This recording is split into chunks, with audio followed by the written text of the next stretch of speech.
Baik,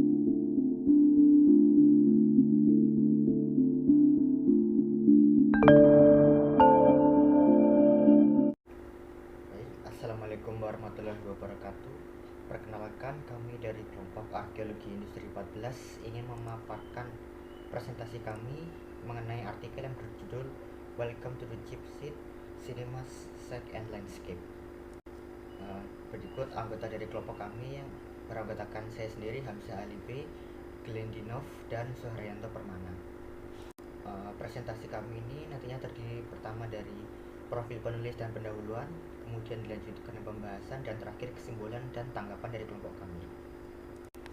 Artikel ini ditulis oleh Sean Richardson yang merupakan seorang arkeolog yang bekerja untuk Ed Denison Archaeological Service of Beverley di Yorkshire. Spesialisasi beliau adalah pada bangunan yang masih berdiri, contohnya seperti kastil era medieval serta konteks landscape-nya. Memasuki abad ke-21, bioskop-bioskop lama yang ditelantarkan mulai kehilangan konteks landscape urbannya. Dan dua diantaranya yang dibahas dalam tulisan ini adalah bioskop Palace Cinema dan Empire di Yorkshire. Padahal bioskop sendiri termasuk tipe bangunan baru yang penting pada awal abad ke-21, di mana bioskop sendiri seperti Palace dan Empire ini dulunya merupakan bagian tak terpisahkan dari landscape industri perkotaan seperti gereja, pabrik, perumahan, dan sekolah. Banyak gedung-gedung bioskop yang berasal dari tahun 1910 hingga 1920 sendiri, terutama di Yorkshire Barat. Beberapa sudah dilindungi oleh undang-undang, tetapi masih banyak juga yang ditelantarkan atau beralih fungsi, contohnya menjadi gudang. Pembahasan materi yang kami paparkan pada kesempatan ini terdiri dari 5 subbab. Yang pertama, castles, villas, empires, and palace. Kemudian the structural evidence of early cinemas. Kemudian economics and audience. Kemudian alternative practices in exhibition, dan yang terakhir alternative practices in use. Riset terhadap bioskop-bioskop awal belakangan ini menekankan pendekatan pada konteksnya, yaitu ruang, audiens, dan sifat dari film. Pendekatan ini serupa dengan riset sejarah atau arkeologis lain, seperti riset terhadap bangunan kastil dan villa era abad ke-18, di mana kunci untuk memahami konteks bangunan dan landscape-nya yang berubah seiring dengan berjalannya waktu adalah dengan melihat bagaimana hal itu dialami oleh orang-orang yang menjalaninya. Sebelumnya, riset mengenai bioskop dan film ini hanya berfokus pada film saja, bukan pada ruang atau gedung bioskop tempat diputarnya film tersebut, serta jarang usaha untuk mengintegrasikan keduanya. Baik, pembahasan selanjutnya mengenai the structural evidence of early cinemas. Pada pembahasan ini penulis memaparkan aspek arsitektural dari dua gedung bioskop yang menjadi fokus dalam artikel ini. Kedua bioskop ini dipilih oleh penulis karena keduanya sudah menjadi subjek riset yang mendalam dari aspek arsitektualnya, dari awal berdiri hingga berhenti beroperasi dan atau diubah fungsinya. Yang pertama ada Palace Cinema. Palace Cinema dibangun pada tahun 1910-an dan dibuka pada Februari 1913. Berlokasi di Nottingham, Yorkshire Barat, Inggris. Ketika dibangun, lokasi tempat Palace sendiri sudah menjadi kota industri kecil. Gaya struktural dan arsitekturnya tipikal era pada masanya, tahun 1910-an. Ruang auditoriumnya sederhana dan ruang-ruang penyokong seperti lobby, loket penjualan karcis, toilet, dan penitipan pakaian dibangun di area yang sama untuk memaksimalkan jumlah kursi yang bisa disediakan. Jumlah total kursi sendiri adalah 600 kursi, di mana 500 berada di auditorium dan 100 kursi berada di balkon. Kotak proyeksi film atau gambar terletak di atas lobi yang sesuai dengan persyaratan Cinematograph Act tahun 1909. Di Palace Cinema ini juga terdapat panggung untuk orkestra. Gedung bioskop kedua yaitu Empire Cinema yang berlokasi di Moorthorpe, Yorkshire Barat, Inggris. Empire Cinema ini dibangun sekitar 9 tahun setelah Moorthorpe dikembangkan menjadi pemukiman tambang batubara.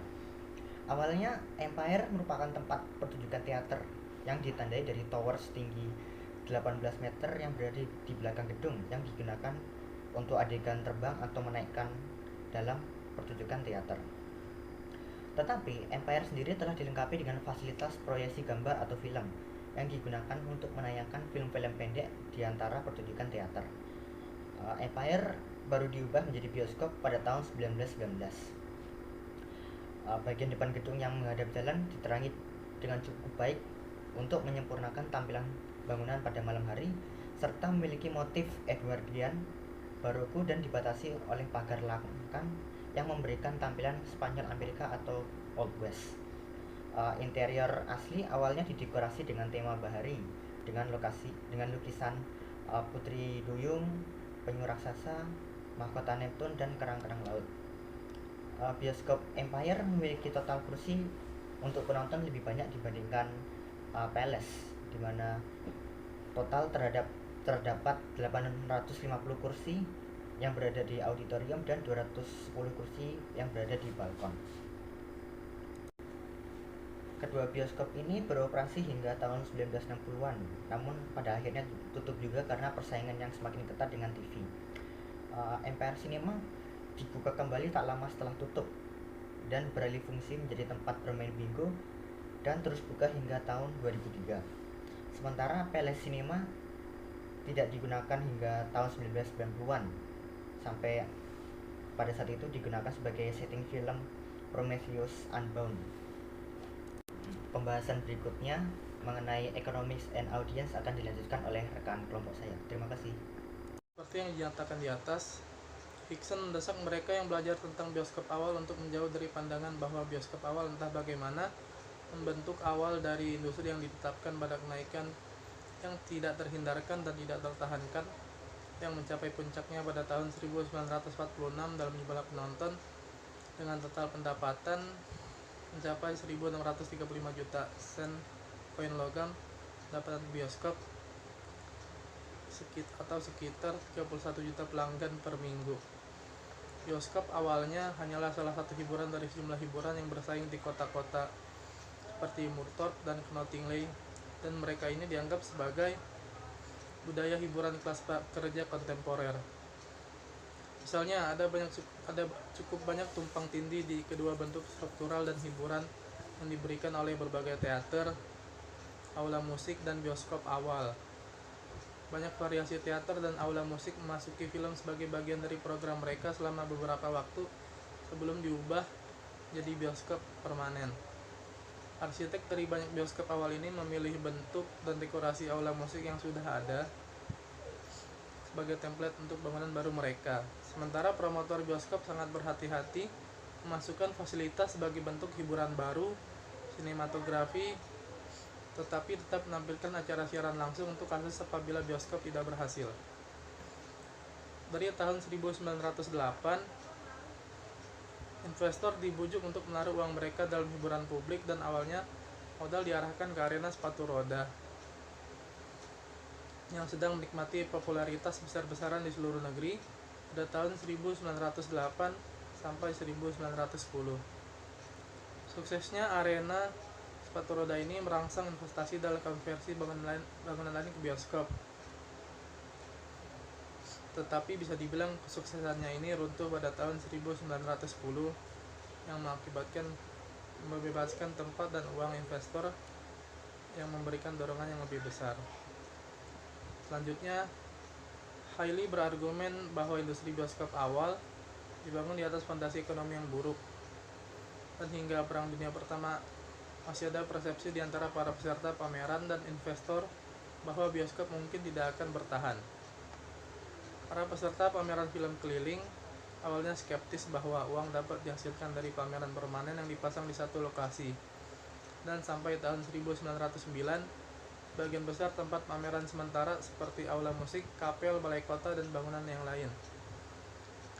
Ketika uang diinvestasikan ke tempat permanen sebelum tahun 1910, ini menjadi bioskop tunggal, bukan sebuah kelompok atau grup. Banyak dari bangunan awal ini dirancang dan dibangun dengan buruk di bagian luarnya, dan di bagian depannya mengesankan. Dan dengan cara ini mereka menyerupai pertunjukan film tempat pameran keliling. Jumlah bioskop permanen yang dibangun tumbuh dengan pesat setelah diperkenalkannya Undang-Undang Sinematograf tahun 1909 dan pertumbuhan ini mencapai puncaknya antara tahun 1910 dan 1914. Kemudian pada tahun 1911, 3.100 bioskop telah dibangun dan meningkat lagi menjadi 5.500 pada tahun 1915. Peningkatan ini dibarengi dengan jatuhnya pameran di aula musik, kapel, dan seterusnya. Kemudian pada tahun 1914, misalnya, 88% dari semua izin pameran yang diberikan di Leeds dimiliki oleh bioskop. Banyak pemilik bioskop juga menjalankan kebijakan yang sengaja menurunkan harga tiket masuk teater dan gedung musik. Dan pada tahun 1900 harga tiket masuk hanya dengan 1 sen sampai dengan 3 sen koin logam. Harga ini terbilang masih umum di kawasan industri utara. Selanjutnya, sejumlah besar bioskop baru yang didirikan antara tahun 1910 dan 1914 mungkin tidak mencerminkan permintaan yang sangat besar. Untuk melihat gambar-gambar bergerak, memang pasokan mungkin sebenarnya telah melampaui permintaan pada periode ini.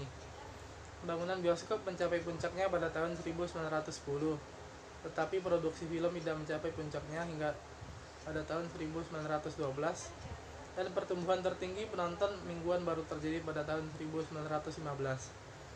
Diperkirakan bahwa pada tahun 1914 ini, 1 dari 5 bioskop berada di ambang kebangkrutan, dan bahwa rata-rata bioskop hanya menjalankan 12,5% dari kapasitas potensinya. Nyatanya, bioskop ini bisa bertahan karena bertambahnya pengunjung setelah Perang Dunia Pertama pecah. Hal ini dikarenakan pengunjung mereka yang dulu banyak yang meninggal. Kemudian dari hal ini timbullah pertanyaan, siapa yang menjadi penonton ini? Bukti menunjukkan bahwa mayoritas penonton bioskop sebelum tahun 1920 adalah kelas pekerja. Hampir semua bioskop terletak di pusat kota, seringkali kota industri besar. Pada tahun 1914, Leeds memiliki 56 bioskop, meskipun masih tertinggal jauh di belakang total 111 bioskop di Manchester. Bioskop tersebut menarik penonton kelas pekerja karena beberapa alasan. Karena mereka murah untuk dimasuki dan tidak memperlakukan standar pakaian minimum, tidak seperti aula musik atau teater.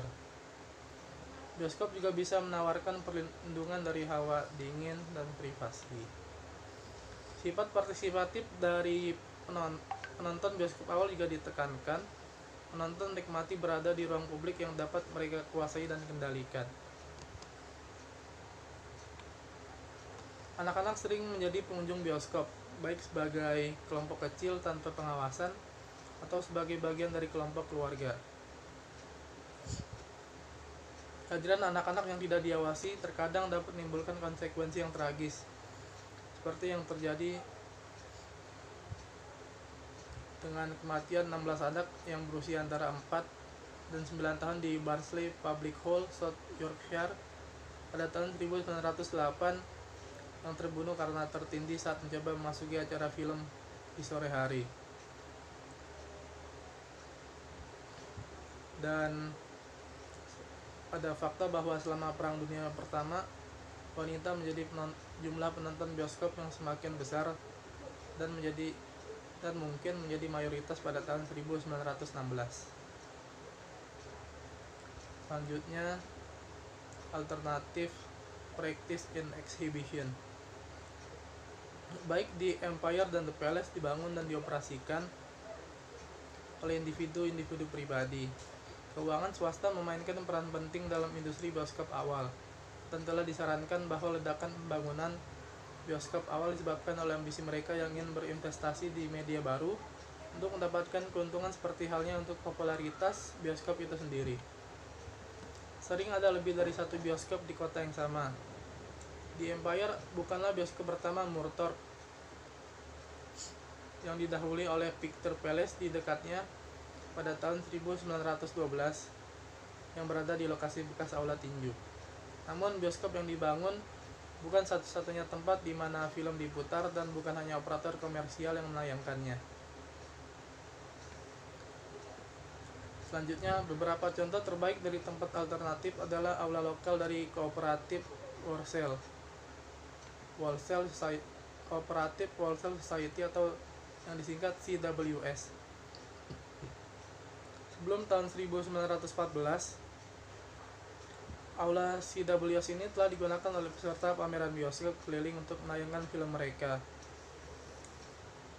Dan selama Perang Dunia Pertama ini, beberapa orang dalam gerakan tersebut memperdebatkan penggunaan bioskop yang lebih luas sebagai bagian dari keinginan CWS ini untuk membawa ketentuan universal kepada anggotanya, yang menganjurkan kerjasama dalam penempatan bioskop di setiap kota.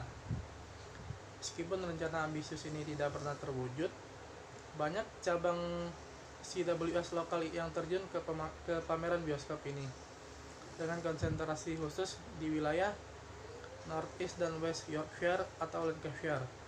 Akhirnya beberapa masyarakat mengambil langkah terakhir yang logis dan membangun bioskop mereka sendiri. Dalam literatur kontemporer diklaim bahwa pada tahun 1930 di Horbury, West Yorkshire ini, masyarakat adalah yang pertama di negara itu yang mendirikan sebuah bangunan untuk digunakan secara eksklusif sebagai bioskop, menggantikan tempat yang diubah dan diambil alih pada tahun 1927. Selain itu, beberapa ruang terus menayangkan film edukasi menggunakan stok 16 mm yang berada di luar ketentuan Undang-Undang Sinematograf tahun 1909. Selanjutnya, di pemukiman tambang batubara seperti Murtop, institut dan klub penambang membentuk tempat alternatif yang lebih luas dan penting untuk pameran film. Studi di ladang batubara lain menunjukkan bahwa tempat-tempat ini bervariasi dalam skala dari lantai atas klub pekerja pria di Useumur, County Durham, hingga bangunan megah seperti Winning Memorial Hall di wilayah yang sama. Dan yang terakhir dibuka pada tahun 1923 dan berisi bioskop dengan 460 kursi, pemandian renang, ruang biliar, perpustakaan yang dijalankan oleh sebuah komite yang anggotanya termasuk manajer dari tambang batubara itu sendiri dan tugas penginapan serikat pekerja. Selanjutnya saya akan menjelaskan mengenai alternatif practices in use dalam sinema. Nah, tidak semua orang-orang yang datang ke bioskop pada masa itu sampai sekarang sih sebenarnya tidak murni untuk menonton film di bioskop. Jadi pada saat melakukan penelitian di gedung Empire Cinema yang ada di Moorthorpe, para peneliti melakukan wawancara langsung dengan sekumpulan bapak-bapak yang sudah lanjut usia ya. Mereka ini bercerita mengenai pengalaman mereka yang ada pada tahun 40 sampai 50-an di gedung tersebut. Dari wawancara ini dapat diketahui sisi lain dari para penonton bioskop pada masa itu, di mana menurut pengakuan sekumpulan pria-pria lanjut usia itu sudah menjadi rahasia umum bila para muda-mudi melakukan tindakan seksual saat penayangan film berlangsung di bioskop. Memang cukup sulit bagi para pengelola bioskop pada masa itu untuk membedakan mana orang-orang yang datang ke bioskop untuk pure tujuannya untuk menonton film di bioskop dengan yang datang dengan tujuan lain seperti hal yang sudah disebutkan. Nah, bila kita bandingkan dengan masa sekarang, tentunya hal ini cukup mudah diatasi karena beberapa bioskop sekarang sudah dilengkapi dengan kamera yang bisa melihat dengan jelas tingkah laku para penonton di dalam teater. Tentu saja cara semacam ini belum digunakan pada masa itu di sebelum tahun 1914. Nah, melihat masalah ini tentunya menjadi perhatian bagi pengelola bioskop dan juga penegak hukum. Hingga pada tahun 1912 digunakan sebuah cara yaitu yang dinamakan daylight illumination, yaitu dengan membuat bagian penonton di bagian penonton itu terang dan juga tapi di bagian sisi proyeksi film tetap dibuat gelap sehingga film tetap bisa ditayangkan dengan baik, namun di bagian audiensnya bisa saling melihat satu sama lain. Namun di samping itu masalah tidak hanya ditimbulkan dari para muda-mudi yang datang dan melakukan tindakan seksual di dalam bioskop, Namun juga yang menjadi masalah lain adalah perilaku dari eh, antar audiensnya yang disebutkan dalam penulis di sini digambarkan dengan rowdyism and high spirit, atau mungkin dapat kita simpulkan sebagai perilaku yang barbarik atau mungkin kampung ya antara penonton. uh, itu yang terjadi antara penonton menjadi masalah lain, karena pada saat itu sasaran penonton memang sih diambil oleh pengelola bioskop adalah golongan para pekerja. Jadi mungkin bisa terlihat kenapa hal tersebut bisa terjadi. Nah, untuk masing-masing bioskop mungkin punya cara sendiri, namun cara yang umum digunakan oleh banyak bioskop adalah dengan menaruh beberapa penjaga berseragam di dalam bioskop untuk mengawasi berjalannya film dan juga tingkah laku para audiensnya. Seperti contohnya di Notting Hill Palace, Cinema punya dua dua penjaga yang berjaga pada setiap kali penayangan film, dan di King Hall punya 8 orang yang berjaga di setiap penayangan film. Di sini penulis mencoba menggambarkan bagaimana situasi yang ada pada area balkon, di mana para penonton bisa memesan makanan. Namun yang unik di sini adalah cara pemesanannya. Bila seseorang yang memesan makanan itu berada di tengah dari barisan tempat duduk, maka uang akan dioper dari satu penonton ke penonton lainnya sampai diserahkan kepada pelayannya. Dan yang unik di sini adalah uh, saat pemberian makanan kepada pembeli dilakukan dengan cara yang sama. Jadi dioper dari satu penonton ke penonton yang lain sampai uh, diterima pada pembelinya. Melihat banyaknya masalah yang disebabkan dari sebagian besar dari audiens yang merupakan kelas pekerja, maka pemilik bioskop berusaha untuk mengubah target pasar dari sinema itu sendiri. Jadi awalnya kelas pekerja sekarang berubah menjadi kelas menengah ke atas. Nah, cara yang digunakan untuk mengubah pasarnya tersebut adalah dengan mengganti dekorasi dari bioskop itu sendiri, mengganti kualitas kursi dan lain-lain, dan juga meningkatkan harga tiketnya untuk menonton. Di samping dari selain daripada itu juga didukung oleh produsen film yang memproduksi film-film yang uh, semakin ditujukan kepada kelas-kelas menengah dan kelas-kelas menengah ke atas. Kondisi yang terjadi seperti ini hanya bioskop-bioskop kecil lah yang hanya bioskop-bioskop kecil yang bisa melayani penonton yang diklasifikasikan sebagai orang-orang miskin. Nah, menyusutnya bioskop-bioskop kecil ini juga semakin didorong oleh karena adanya pajak untuk entertainment yang ditetapkan pada Mei 1916, yang menaikkan setengah penny untuk tiket yang berharga sampai dengan 2 penny, dan juga 1 penny untuk tiket yang berharga sampai dengan 6 penny. Menurut Hailey, penerapan pajak entertainment yang dilakukan di sini akan mengakibatkan orang-orang yang tadinya membeli tiket yang harganya mahal akan menjadi orang-orang yang membeli akan turun menjadi membeli tiket yang lebih murah, dan yang tadinya membeli tiket yang murah akan sama sekali tidak menonton ke bioskop. Namun melihat dari survei yang dilakukan oleh Wartime Social Survey kepada 6.000 orang pada tahun 1943, kelompok para pekerja ini masih termasuk dari orang-orang yang paling banyak menonton bioskop.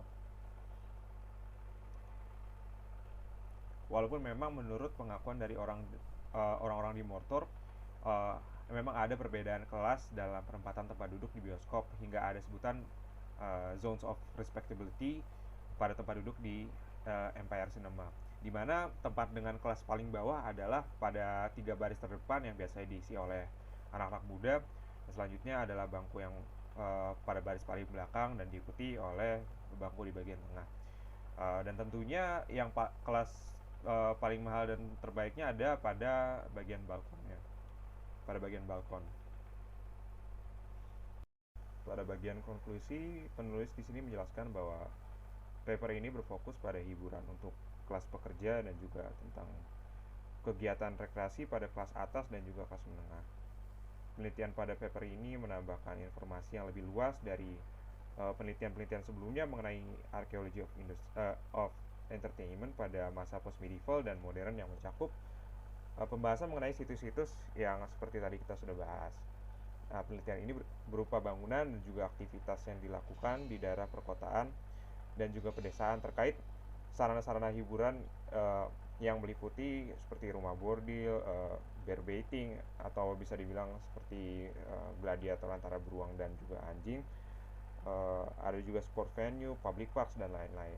Nah, melihat dari populernya sarana hiburan pada masa lalu ya, penggunaan ilmu arkeologi sebagai pengajaran mungkin perlu semakin dipertimbangkan. Pada kondisi yang terjadi seperti ini, hanya bioskop-bioskop kecil lah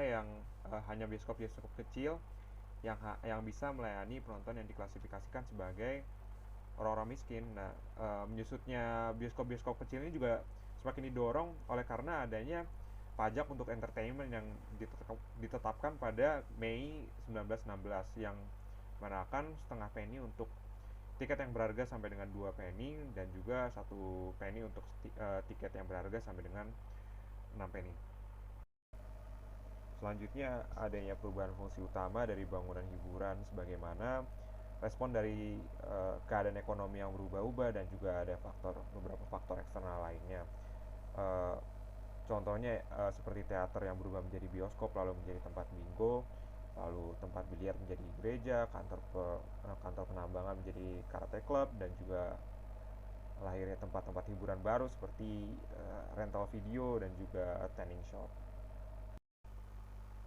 Selanjutnya, penulis menjelaskan bahwa penelitian sebaiknya tidak hanya dilakukan melihat dari aspek arsitekturnya saja atau fisiknya saja, namun juga melihat kehidupan sosial yang ada di dalamnya juga, karena penelitian yang hanya terbatas melihat dari aspek fisik dari bioskop, contohnya pada Palace dan Empire tadi, hanya akan menjelaskan bahwa bioskop tersebut merupakan bangunan dengan konstruksi yang murah.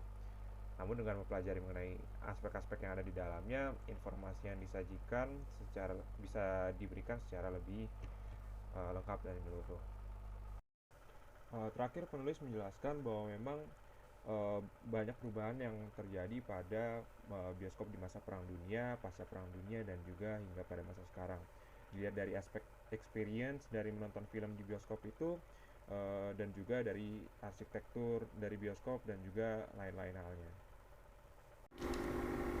Menurut kelompok kami sendiri, untuk artikel ini sudah membahas dengan cukup jelas mengenai konteks bioskop dan landscape-nya, di mana gedung bioskop awal pada awal abad ke-20 merupakan salah satu bentuk bangunan baru yang penting dan dulunya merupakan bagian tak terpisahkan dari landscape industri urban. Namun sayangnya, demikian akhir dari presentasi kelompok kami. Kurang lebihnya mohon maaf dan terima kasih atas perhatian.